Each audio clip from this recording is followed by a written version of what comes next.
ترکیه جه روسیا دستورا بکارانین عزمان سوری خواست جبو که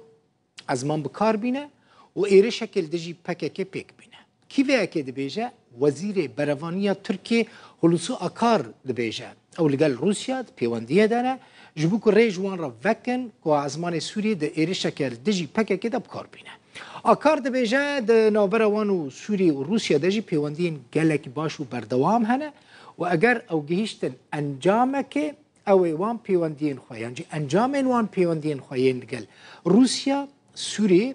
جرای گشتی را اشکره بکن. هلوسی آکار هر وحاد بیجه ترکیه جبو پاراستنا ماف و برجواندین خواه تشتی کو پیوست بدکه ترکیه تجاری دانوستاندن و دیالوگان پشتگوه ناخه رد ناکه و درین ترکیه بیجه جبو دیالوگه جی بکن. هلوسی آکار گوت دانوستاندن بردوامن هنک جاران لسر آستا وزارتان هنک جاران جی لسر آستا استخبارات یعنی پیوندی نوان لگل سوری بردوام بکن. ترکیه پیامین پیوست درباره سوری ده جبو ولاتین پیوندی دار دشینه و گاوین خواه لسر بلگاه پاراستنا سروری سرخوابون ماف و برجواندین خواه داویشه.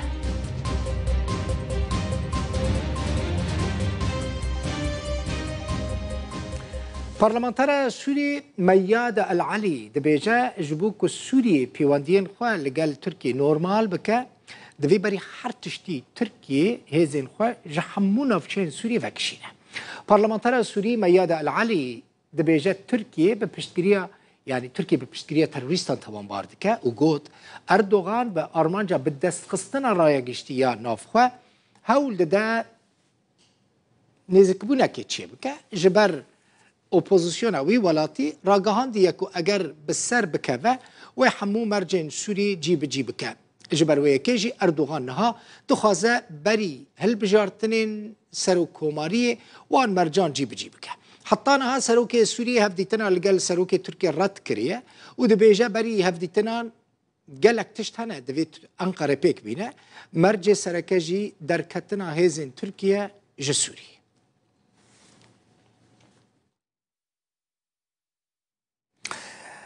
خلق شیخ مقصود و اشرفیه که دو تاخین مزنین حلبینه کرد لیدمینن بهتری ده 116 کس لیدجین ده 116,000 کس لیدجین خلق لوی داره بویا قربان ناکوکین دنو برا حکومت سوری و ریوبری خسرده